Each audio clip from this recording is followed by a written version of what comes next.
Bismillahirrahmanirrahim. Assalamu alaikum. So guys, welcome to my YouTube channel Knowledge for Students.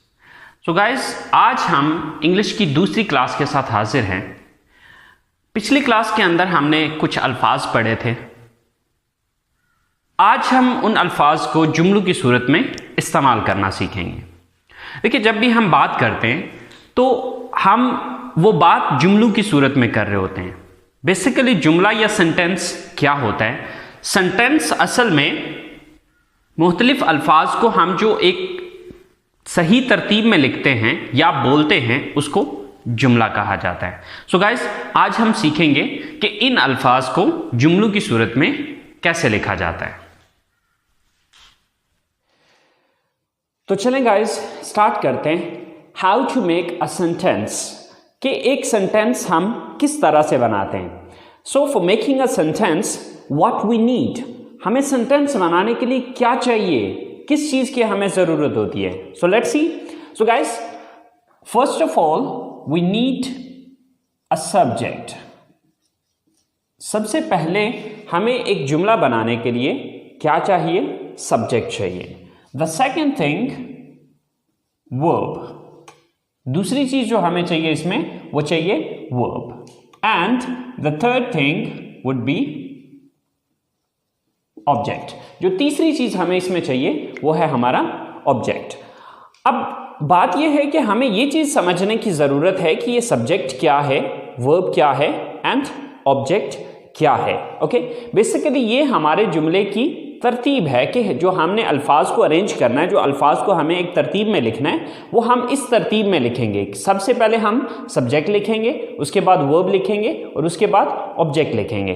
But सबसे पहले ये समझ लेते हैं कि ये सब्जेक्ट क्या है, वर्ब क्या है एंड ऑब्जेक्ट क्या है. So let's talk about that. तो सबसे पहले हम ये समझते हैं कि सब्जेक्ट क्या चीज है. So guys, subject is a word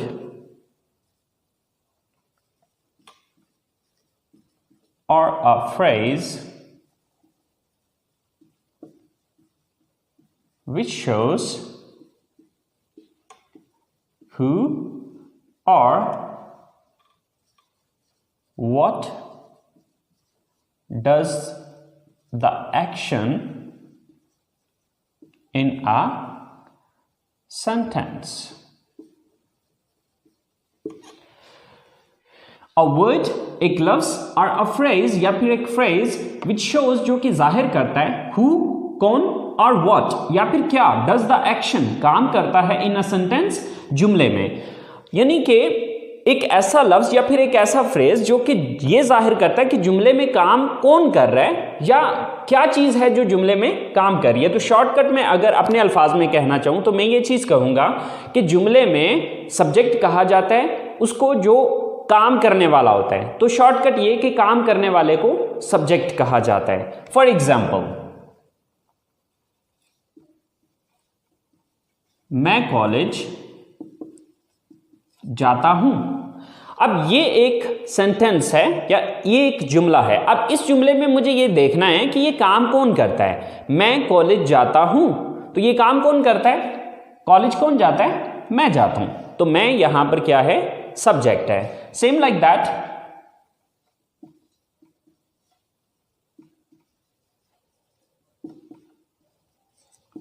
हम क्रिकेट खेलते हैं. अब हम क्रिकेट खेलते हैं, इस जुमले के अंदर ये काम कौन करता है? क्रिकेट कौन खेलता है? हम खेलते हैं. सो हम यहां पर सब्जेक्ट है.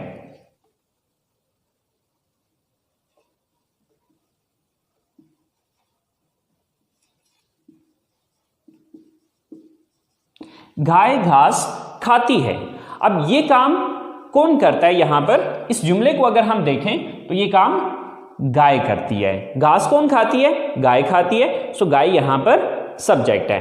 तो सिंपल ये कि जुमले के अंदर काम करने वाले को सब्जेक्ट कहा जाता है. सो गाइस, चले हम चलते हैं अपने सेकंड पॉइंट की तरफ. सो हमारा सेकंड पॉइंट है verb. So what is a verb? Verb होता क्या है? तो चले देखते हैं. A word which shows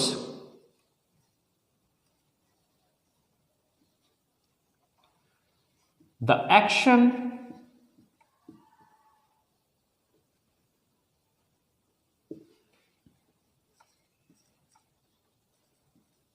occurrence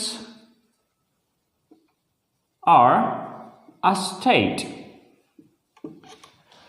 A word एक लफ्ज which shows जो कि जाहिर करता है the action किसी एक्शन को, occurrence किसी वाक्य को और a state या फिर किसी हालत को. Okay, so for example,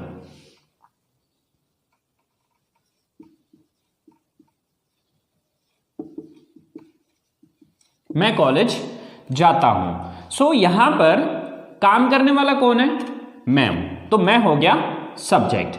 लेकिन अब देखना यह है कि मैं करता क्या हूं. सो जाता हूं, ये यहां पर हमारा वर्ब है. सेम लाइक दैट,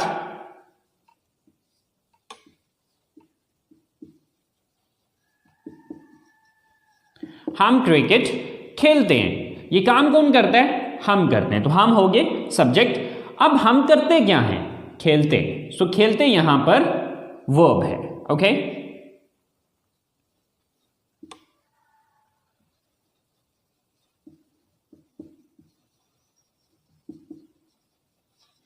आप इंग्लिश सीखते हैं. ये काम कौन करता है?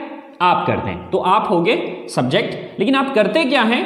सीखते हैं. तो सीखना वर्ब है. ओके, अगर मैं शॉर्टकट अपने अल्फाज में इस चीज को बयान करूं तो वर्ब कहा जाता है जुमले के अंदर जो भी काम हो रहा होता है. यानी कि सिंपली पहले नंबर पे आपने ये देखना है कि काम करने वाला कौन है. कौन है जो एक्शन को सर अंजाम दे रहा है या काम को सर अंजाम दे रहा है. फिर दूसरे नंबर पे काम कर क्या रहा है. ठीक है, तो वर्ब हो गया कोई भी काम. तो सेकंड नंबर पे जो आपने चीज लिखनी होती है वो है वर्ब. सो हमारी तीसरी चीज है ऑब्जेक्ट. सो ऑब्जेक्ट क्या है? A word or a phrase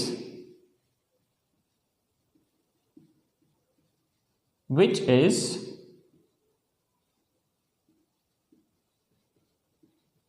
affected by the action of a verb. A word एक लफ्ज और अ फ्रेज या फिर एक phrase which is affected by the action of a verb, जिस पर किसी वर्ब का या किसी काम का असर हुआ होता है. तो यानी कि शॉर्टकट अगर मैं अपने अल्फाज में समझाऊं तो जिस चीज पर काम वाकया हो रहा होता है उस चीज को ऑब्जेक्ट कहा जाता है. मिसाल के तौर पे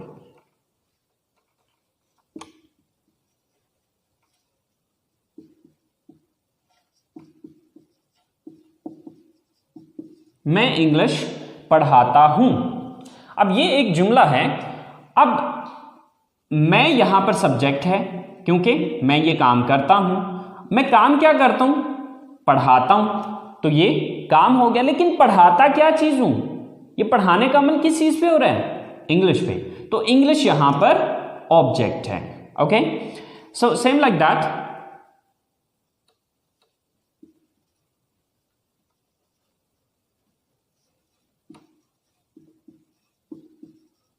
गाय घास खाती है. सो ये काम कौन करता है? गाय करती है. सो गाय सब्जेक्ट है. काम क्या करती है? खाती है. सो ये वर्ब है. लेकिन खाती क्या चीज है? ये खाने का अमल किस चीज पे हो रहा है? घास पे हो रहा है. तो घास जो है ये ऑब्जेक्ट है. ओके, सो आपने ये चीज याद रखनी है कि हमारा जो ऑब्जेक्ट है वो क्या चीज है? जिस चीज पर काम वाक़या हो रहा है. ओके, अगर मैं सादा अल्फाज में इस स्ट्रक्चर को समझाना चाहूं तो सिंपल मैं ये कहूंगा कि सब्जेक्ट काम करने वाला, वर्ब काम, एन ऑब्जेक्ट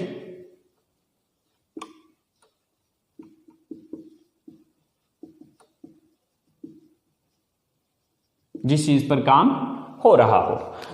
जब भी आपने एक उर्दू जुमले को इंग्लिश में लेके आना है तो उसके लिए आपने इस तरतीब को फॉलो करना है या इस ऑर्डर को, इस अरेंजमेंट को फॉलो करना है कि सबसे पहले आपने उर्दू जुमले के अंदर ये चीज़ देखनी है कि इस जुमले में काम कौन कर रहा है. सबसे पहले उसकी इंग्लिश लिखनी है. दूसरे नंबर पे फिर ये देखना है कि ये बंदा या ये चीज़ काम क्या करती है, उसकी इंग्लिश लिखनी है. और उसके बाद फिर तीसरी चीज़ आ जाएगी कि ये चीज़ नोटिस करनी है कि किस चीज़ पर वो काम करता है। ओके, इस तरतीब को फॉलो करते हुए आप हज़ारों के हिसाब से जुमले खुद से बना सकते हैं अगर आपको उन अल्फाज की इंग्लिश आती हो। तो चलें गाइस, कुछ एग्जाम्पल्स देखते हैं, कुछ उर्दू स्टेटमेंट्स बनाते हैं और उनको इंग्लिश में ट्रांसलेट करके देखते हैं।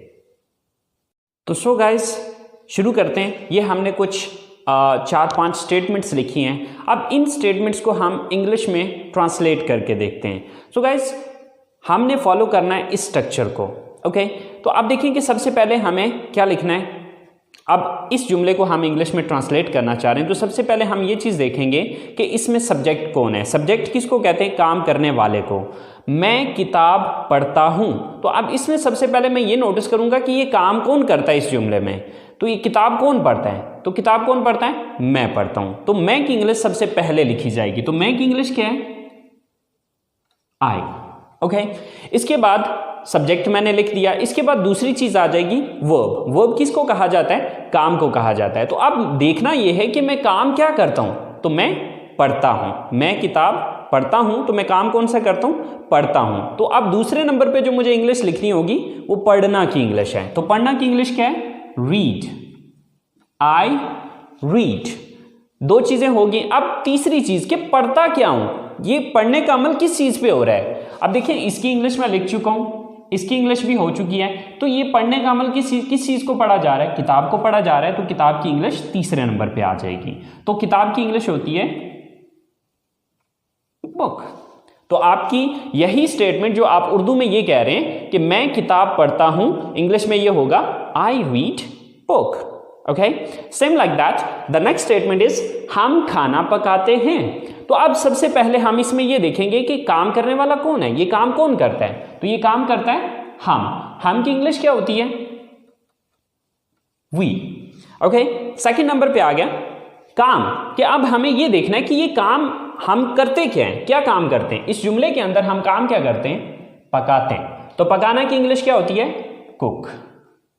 We cook. ओके, पकाते क्या चीज है? ये काम किस चीज पे हो रहा है? तीसरी चीज है ऑब्जेक्ट। ठीक है, तो पकाते किस चीज को है? खाने को।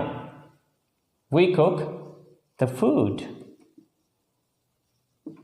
Okay, so your statement is complete. हम खाना पकाते हैं। In English we cook the food. हम खाना पकाते हैं। Same like that we move to third statement. और थर्ड स्टेटमेंट इज आप इंग्लिश बोलते हैं। सो सबसे पहले ये देखना है कि ये काम कौन करता है। सबसे पहले सब्जेक्ट देखना है, काम करने वाला कौन है? आप है। आपकी इंग्लिश क्या है? यू। ओके, काम क्या करते हैं? बोलते हैं। Sir speak. थर्ड थिंग कि बोलते क्या है? English. Sir English. So your complete statement is you speak English. वो कपड़े खरीदती हैं, मतलब वो काम कौन करता है? वो, यानी कि वो ज्यादा है, वो लेडीज हैं, वो लड़कियां हैं। सो वो जमा की इंग्लिश क्या होती है? they। फिर काम क्या करती हैं? वो खरीदती हैं, buy। they buy। खरीदती क्या चीज है? कपड़े। sell clothes।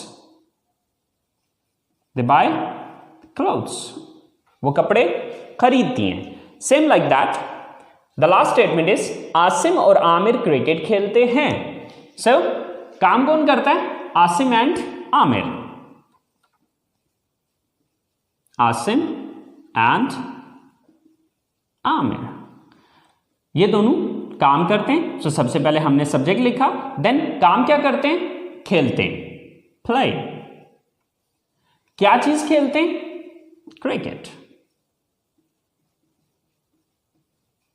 So, Asim and Aamir play cricket. Asim और आमिर क्रिकेट खेलते हैं। सो गाइस, आपने मेन आपकी ये स्ट्रक्चर है। If you understand this thing, this is really really important. ये बहुत इंपॉर्टेंट चीज है। अगर आप इस चीज को अंडरस्टैंड कर लेते हैं तो हजारों के हिसाब से जुमले आप खुद से बना सकते हैं। It's not difficult, it's very simple, very easy. Okay, if you understand this thing, this is the main point. ये हमारा मेन पॉइंट है। और अगर आप इस चीज को समझ जाते हैं तो आप आसानी से हजारों के हिसाब से जुमले बना सकते हैं। अगर इन अल्फाज की आपको इंग्लिश आती हो। ओके, सो गाइस आज हमने सीखा कि एक सिंपल सेंटेंस बनाने के लिए हमें किन चीज़ों की ज़रूरत होती है। तो हमने समझा कि हमें 3 चीज़ों की ज़रूरत होती है। Number 1 subject, number 2 verb and number 3 object. Subject मैंने बताया कि काम करने वाले को सब्जेक्ट कहा जाता है। ये आपकी सबसे पहली चीज़ है जो आपने उर्दू से इंग्लिश में ट्रांसलेट करते हुए सबसे पहले नंबर पे रखनी है। दूसरे नंबर पे आ जाएगा वर्ब। वर्ब कहा जाता है किसी भी एक्शन या किसी भी स्टेट को, मतलब किसी भी काम को आप सिंपल अपने अल्फाज में काम कह सकते हैं। कि देखना ये है कि जो काम करने वाला है वो काम क्या कर रहा है। और फिर तीसरे नंबर पे ऑब्जेक्ट, यानी कि ये काम किस चीज़ पर हो रहा है। बस ये तरतीब आप अपने जहन में रखें और इस तरतीब को मद्देनज़र रखते हुए आप हज़ारों स्टेटमेंट्स आसानी से खुद से बना सकते हैं। सो गाइस, ये आप लोगों का होमवर्क है। 10 स्टेटमेंट्स हैं जो कि एज अ होमवर्क मैं आप लोगों को दे रहा हूँ। ओके, सबसे पहली स्टेटमेंट है हम किताबें खरीदते हैं। नंबर 2 वो म्यूज़िक सुनते हैं। नंबर 3 आप फिल्में देखते हैं। नंबर 4 मैं बर्गर पसंद करता हूँ। नंबर 5 हम चाय पीते हैं। नंबर 6 आप कंप्यूटर इस्तेमाल करते हैं। नंबर 7 मैं फुटबॉल खेलता हूँ। नंबर 8 आप उर्दू बोलते हैं। नंबर 9 अली और साकिब कॉलेज जाते हैं। और नंबर 10 हम जूस पीते हैं। सो गाइस, ये 10 स्टेटमेंट्स आपने अपने तौर पे कोशिश करनी है, खुद से आपने इन स्टेटमेंट्स को बनाना है और बना के इनको बोलने की कोशिश करनी है। बिकॉज स्टेटमेंट्स लिखना अलग चीज़ होती है, इनको बोलना एक अलग चीज़ है। सो हम बात कर रहे हैं स्पीकिंग की। ओके, सो आप जितना ज़्यादा आप इन अल्फाज को, इन जुमलों को अपनी ज़बान से अदा करेंगे उतना ज़्यादा आपकी रवानी बनती चली जाएगी। सो गाइस, कल ये स्टेटमेंट्स मैं खुद भी बना के आपको बताऊंगा, तो आप देख लीजिएगा कि आपने उन स्टेटमेंट्स को कैसे बनाया था और मैंने इन स्टेटमेंट्स को कैसे बनाया है। अगर कोई थोड़ी बहुत मिस्टेक हो गई है, डजंट मैटर, स्टार्ट है, स्टार्ट में डेफिनेटली थोड़ी बहुत मिस्टेक्स होंगी, बट कोई मसला नहीं है। आपने कोशिश करनी है अपनी तरफ से इस काम को करने की, and with the passage of time इंशाल्लाह आप अपने अंदर चेंजेस देखेंगे कि आप इस चीज़ को इम्प्रूव कर रहे हैं। सो गाइस, उम्मीद करता हूँ आपके आज के लेसन को आप लोगों ने एंजॉय किया होगा, एंड इंशाल्लाह ज़िंदगी रही तो मुलाकात होगी आपसे अगले लेसन के साथ। Wish you all the best. So अल्लाह हाफिज़।